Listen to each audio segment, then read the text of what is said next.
câu chuyện kể về một con hổ đang gặp vấn đề về sức khỏe. Nó đã dùng phép thuật biến thành người và đi học về chế độ ăn kiêng cổ truyền của Ấn Độ. Nó đã kết hôn và bắt một cô gái để nấu ăn cho nó.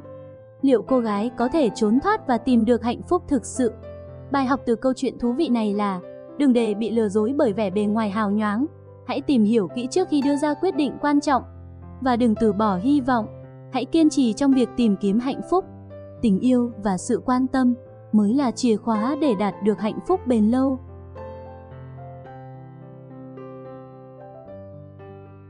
Ngày xưa, có một con hổ đã đến tuổi trung niên. Bụng của nó bắt đầu phình to và nó mắc phải nhiều cơn đau nhức.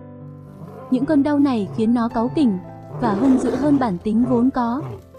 Nó kêu rên dữ dội đến mức làm con mồi sợ hãi và chạy trốn trước khi nó có thể vồ lấy và ăn thịt chúng. Không có thứ gì bỏ vào bụng khiến nó luôn cảm thấy cồn cào. Con hổ cảm thấy mệt mỏi đến mức ngay cả kiến thức rộng rãi về các loại thảo dược thần kỳ cũng không giúp được gì cho nó. Nó cần lời khuyên từ một bậc thầy thực thụ. Vì vậy, nó đi đến cây cổ thụ, nơi con khỉ già thông thái sinh sống, để tham khảo ý kiến về những cơn đau của mình. Con khỉ già thông thái yêu cầu hổ mở miệng để nó có thể nhìn vào họng của hổ. Sau đó, nó vỗ nhẹ vào lưng hổ và yêu cầu hổ ho. Cuối cùng, nó ấn vào bụng hổ và hỏi xem đau ở đâu. Sau một hồi gãi đầu suy nghĩ, với kiến thức y học của mình, con khỉ già thông thái đưa ra lời khuyên.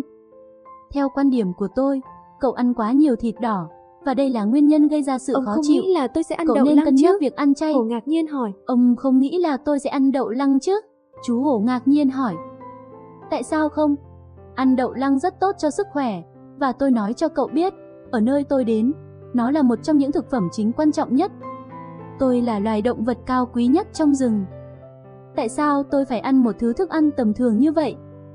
Và bản năng hổ của tôi sẽ làm sao có thể từ bỏ được một con nai béo ngậy ngon lành? Hổ nói, liếm môi nghĩ đến món thịt yêu thích của mình. Đậu lăng tuy là món ăn đơn giản nhưng cũng rất bổ dưỡng. Tôi đề nghị cậu nên áp dụng chế độ ăn kiêng dựa trên các nguyên tắc y học cổ truyền của Ấn Độ. Phương pháp ăn kiêng cổ truyền của Ấn Độ sao? Nó không phải là một mốt ăn uống gì đó chứ? Bấy giờ, con khỉ già thông thái gãi người bằng chân sau một lúc, trước khi nói, để trả lời vấn đề này thật không đơn giản. Sự cân bằng giữa thực phẩm và lối sống với dosa của cậu sẽ hỗ trợ tốt cho sức khỏe, năng lượng ổn định và chánh niệm. Dosa là các nguồn năng lượng chảy xung quanh cơ thể chúng ta. Cậu phải xác định được sự cân bằng của dosa. Ngoài ra, cậu nên tập thêm yoga. Nhưng cách tốt nhất là cậu phải đến học hỏi từ các học giả loài người. Chú hổ tin vào lời của khỉ già thông thái. Có lẽ việc thay đổi chế độ ăn uống và thực hành yoga sẽ giúp nó cảm thấy trẻ lại. Người ta nói rằng không có thành công nào mà không có khó khăn. Cho nên nó quyết tâm thử chế độ ăn kiêng. Để làm điều đó, nó cần sự giúp đỡ của con người. Thông thường, không dễ dàng gì để một con hổ đi đến, gặp trực tiếp con người và đặt một câu hỏi. Nhưng may mắn thay, chú hổ này có khả năng thay đổi hình dạng. Nó ăn vỏ của một loại cây đặc biệt trong rừng, nhai một ít cỏ bí mật và thực hiện một vài động tác ma thuật, chẳng hạn như quay tròn một số vòng nhất định. Từng chút một, bộ lông vằn vện của nó biến thành áo choàng tinh xảo và chân tay khỏe khoắn của nó trở thành chân tay người. Dưới hình dạng này, với tư cách là một người đàn ông mạnh mẽ và quý phái, nó rời khỏi khu rừng và đến thăm ngôi làng của con người. Tóc của nó lấm tấm bạc ở hai bên để phản ánh tuổi tác. Nó còn không nhận ra hình ảnh phản chiếu của chính mình trong nước. Nó hoàn toàn trông giống con người, nhưng lưng nó vẫn đau nhức và bụng nó cồn cào vì đói. Ngôi làng nó đến đang tổ chức một đám cưới. Con trai của một người Bà La Môn sắp kết hôn với một cô gái ở làng bên. Đó là một buổi tiệc nhộn nhịp với tiếng chiêng, kèn trompet, tiếng cười và nhảy múa. Nhưng quan trọng nhất, nó có thể ngửi thấy mùi thức ăn thơm ngon. Dân làng hiếu khách chào đón vị khách quý tộc và mời anh ta tham gia buổi tiệc của họ. Mùi thức ăn thơm ngon đến nỗi khiến miệng chú hổ, lúc này trong hình dạng con người, chảy nước miếng và anh ta suýt gầm lên. Vì đây là một dịp đặc biệt nên có cả núi thức ăn thơm phức. Mặc dù không phải món ăn quen thuộc của hổ, nhưng anh ta thấy khá thỏa mãn. Gia đình ngạc nhiên, khi thấy vị khách của họ ngốn 4 đĩa thức ăn đầy ắp, trong khi thực tế chỉ cần 1 đĩa là đủ cho cả gia đình. Tất nhiên, có nhiều món đậu lăng khác nhau, tất cả đều được nêm gia vị cay nồng, với các loại thảo mộc thơm ngon. Anh ta cầm lên một bát cà ri bí ngô và đậu. Anh ta liếm sạch bát, nhưng không may nuốt trúng vài quả ớt cay nồng. Chúng bỏng rát như lửa, nước mắt trào ra. Vì đang ngồi gần một xô nước, anh ta không ngần ngại uống cạn sạch. Nhưng nước không thể xoa dịu cơn bỏng rát trong miệng. May mắn thay, mẹ của cô dâu nhận thấy sự khó chịu của anh ta, nên đã đưa cho anh ta một bát dưa chuột và bạc hà lớn, để giúp anh ta giảm bớt cảm giác bỏng rát ở họng. Cảm thấy khá hơn một chút nhưng vẫn đói, anh ta thử một đĩa món cà ri khoai tây và súp lơ, được nêm với gia vị. Món này thậm chí còn cay hơn. Lần này, anh ta phải uống hết 2 xô nước xoài đá lạnh và cả một que kem làm từ hạt dẻ và nước cốt dừa để giảm bớt vị cay. Mẹ của chàng trai sắp cưới rất ấn tượng với vị khách của họ. Bà nói với chồng, một quý ông quen ăn nhiều thức ăn như vậy, chắc chắn phải xuất thân từ một gia đình vô cùng giàu có. Và có vẻ như anh ấy rất thích đồ ăn của tôi. Tôi nghĩ anh ấy sẽ là một người chồng tuyệt vời cho con gái chúng ta. Nếu chúng ta có thể gả con gái cho một người đàn ông như vậy, tôi có thể chết hạnh phúc khi biết rằng tất cả con cái của chúng ta đều có cuộc sống hôn nhân tốt đẹp. Chồng bà cũng đồng ý rằng vị khách khỏe mạnh, ăn mặc lịch sự này sẽ là một người chồng tuyệt vời cho con gái họ. Ông ngồi xuống cạnh vị khách, hỏi về gia đình anh ta và khuyến khích anh ta ở lại làm khách quý của họ lâu bao lâu tùy thích. Tất nhiên, vị khách không thể cho đôi vợ chồng câu trả lời thật. Sẽ không ổn nếu thừa nhận rằng anh ta là một con hổ được phép thuật cải trang. Thay vào đó, anh ta tự nhận mình là con trai của một vị lãnh chúa quyền lực và cao quý, sống ở phía bên kia khu rừng. Điều này càng khiến đôi vợ chồng mong muốn gả con gái cho anh ta. Nhiều ngày trôi qua, vị khách hổ dành thời gian ngủ nghỉ và ăn uống như một hoàng tử. Đôi khi anh ta tập một vài động tác yoga, nhưng ngoài điều đó ra, anh ta chẳng làm gì cả ngày. Điều trớ trêu là, đôi vợ chồng lại ngày càng ấn tượng với anh ta. Chỉ có một lãnh chúa cực kỳ giàu có mới có thể nhàn rỗi và tham ăn đến như vậy. Một hôm, anh ta hỏi người mẹ của gia đình, xem bà có biết xác định dosa của anh là gì không? Anh ta hỏi làm thế nào để điều chỉnh chế độ ăn uống của mình cho phù hợp. Bà ấy trả lời, tôi nghĩ dosa của anh rất to lớn và hay đói, và những gì anh cần là rất nhiều thức ăn. Và hổ nghĩ bà ấy thật là thông thái. Đến cuối tháng, người cha hỏi hổ rằng anh ta có muốn cưới con gái mình không? Hổ không ngờ đến câu hỏi này, nhưng anh ta ngay lập tức nhận thấy được lợi ích. Anh ta đã bắt đầu thích đồ ăn cay và có thể ăn được các món ăn cay vừa mà không cảm thấy khó chịu.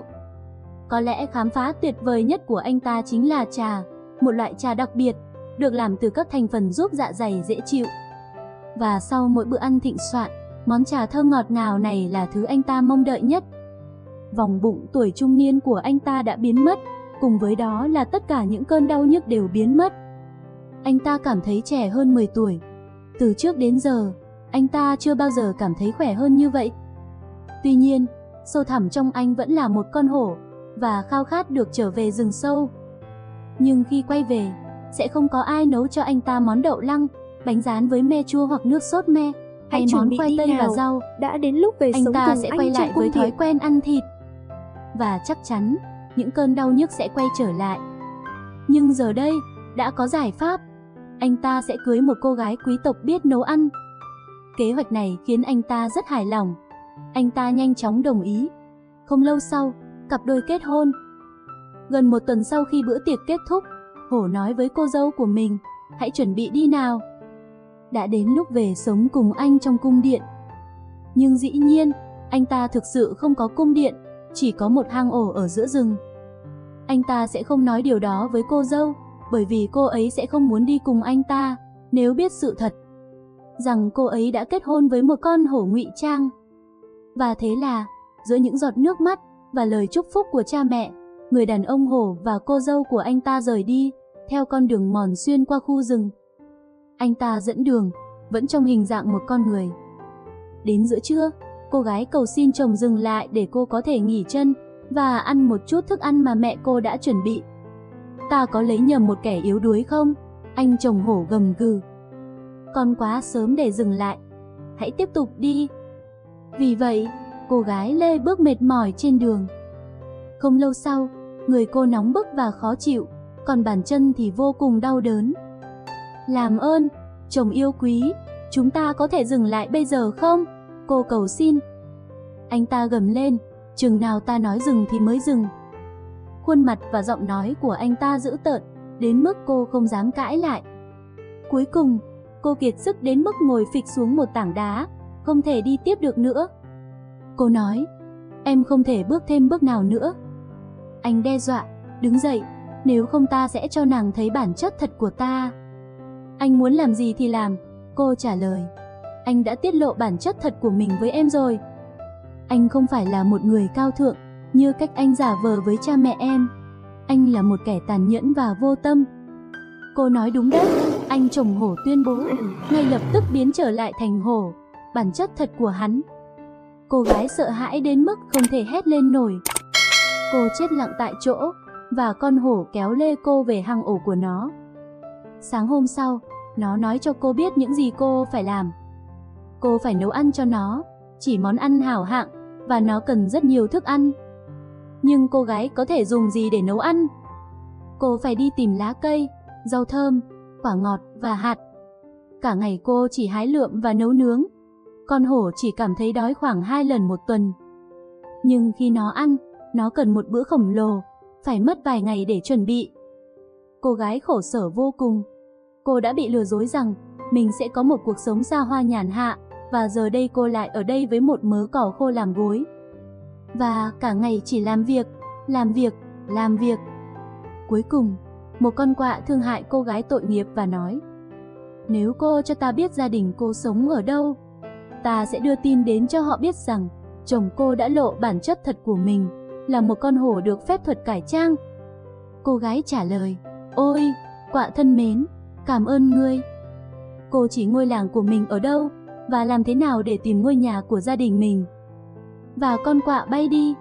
Ngày hôm sau, nó nhìn thấy anh trai của cô gái bước ra khỏi cửa. Con quạ cất tiếng từ trên cành cây và nói, em gái ngươi đã gửi một tin quan trọng, cô ấy đang gặp nguy hiểm. Chàng trai mà cô ấy kết hôn không phải là con người, mà bản chất thật của hắn là một con hổ của rừng được phép thuật cải trang. Nó đã bắt cô ấy về hang ổ trong rừng, và buộc cô ấy phải nấu ăn cho nó suốt cả ngày. Thật vậy sao? Anh trai cô tức giận nói. Tôi chưa bao giờ tin hắn ta. Tôi đã cố cảnh báo cha mẹ tôi, nhưng họ không chịu nghe. Tôi sẽ giải cứu em gái tôi, nếu ngươi chỉ cho tôi đường đến hang ổ của con hổ. Được thôi, con quạ nói. Và họ lên đường, với con quạ dẫn đường.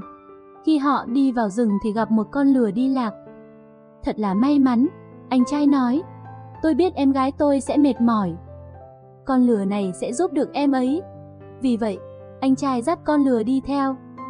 Mất cả ngày để họ đến hang ổ của con hổ, và trời gần tối khi họ đến nơi. Cô gái vui mừng biết bao khi nhìn thấy người anh trai đến giải cứu. Anh chắc đói rồi, cô ấy nói. Anh có muốn ăn một ít trước khi chúng ta rời đi không? Thực sự thì người anh trai đã đói sau hành trình dài, nhưng không có thời gian để ăn, vì họ nghe thấy tiếng hổ đang đi đến. Bụng nó sôi ủng ục vì đói. Cô gái giục anh trai và con lừa trốn lên gác mái. Con lừa leo lên cầu thang không hề dễ dàng, nhưng nỗi sợ hãi là một động lực tuyệt vời, và nỗi kinh hoàng trước con hổ khiến nó nhanh nhẹn hơn bao giờ hết. Ngay sau đó, họ nghe thấy tiếng hổ gầm lên, vợ, bữa tối của ta đâu? Chỉ một lát thôi anh yêu, cô trả lời, vô cùng sợ hãi con hổ. Thật không may, con lừa quá sợ hãi đến mức 4 chân run rẩy, và cả người run lẩy bẩy khiến ngôi nhà rung chuyển. Chẳng mấy chốc trần nhà sụp đổ, một thùng đựng bột rơi mạnh xuống đầu hổ, khiến nó bất tỉnh. Lợi dụng cơ hội, cô gái, anh trai và con lừa chạy bán mạng trở về làng. Một lúc sau, con hổ tỉnh dậy, đầu óc mơ hồ và toàn thân phủ đầy bột. Cuối cùng, nó nhận ra chuyện gì đã xảy ra và chạy xuống ngôi làng. Gia đình bà La Môn rất vui mừng khi nhìn thấy cô con gái yêu quý của họ. Họ nhanh chóng chuẩn bị một bữa tiệc chào đón nàng. Ngay khi họ vừa ngồi xuống ăn, con hổ trong hình dạng con người quay trở lại. Cô gái run rẩy sợ hãi. Tuy nhiên, cha mẹ cô là dòng dõi quý tộc. Sẽ là điều đáng xấu hổ nếu từ chối con rể của họ. Vì vậy, họ mời hắn ta ngồi xuống bàn ăn. Chẳng mấy chốc, người đàn ông hổ đã ngốn ngấu hầu hết các món ăn ngon. Ăn xong, hắn ta vài tiếng to, thỏa mãn, rồi theo thói quen, nằm xuống ngủ. Bấy giờ, anh trai của cô gái sẽ không để con hổ đưa em gái mình trở lại rừng lần thứ hai. Vì vậy, vào đêm khuya, khi mọi người đều ngủ say, cậu ta cầm một cái xẻng và đào một hố sâu trên đường vào rừng. Anh ta đào xong vào lúc rạng sáng và phủ đầy hố bằng những cành cây nhỏ, sao cho nó trông giống như con đường. Như anh dự đoán, khi người đàn ông hổ thức dậy, hắn ta ép cô gái dậy và đi về hang ổ của hắn. May mắn thay, người đàn ông hổ dẫn đường. Hắn ta chưa đi được xa, thì chân hắn ta đã dẫm lên một cành cây yếu ớt trên hố và rơi xuống hố sâu, không thể trèo lên được. Hắn ta gầm gừ tức giận và biến trở lại thành hổ. Chẳng mấy chốc, những người thợ săn trong làng chạy đến, và đó là kết thúc của hắn ta. Cô con gái giờ đây đã trở thành góa phụ. Sau một thời gian thích hợp, cô ấy nói với cha mẹ mình rằng ai mới là người cô ấy thực sự muốn kết hôn. Anh ta không giàu có, cũng không thuộc dòng dõi quý tộc, và chắc chắn không phải là hổ. Anh ta là một chàng trai trong làng. Nếu là trước đây, cha mẹ cô sẽ tuyên bố anh ta là một người không xứng tầm với một cô gái đến từ gia đình bà La Môn. Nhưng bây giờ, sau trải nghiệm với con hổ, tất cả những gì họ mong muốn là con gái mình hạnh phúc. Cô gái thực sự hạnh phúc khi kết hôn với tình yêu đích thực của mình. Cô và người chồng mới của mình cùng nhau nấu ăn, chăm sóc nhau bằng tình cảm, sự tử tế và những món ăn ngon trong suốt quãng đời còn lại.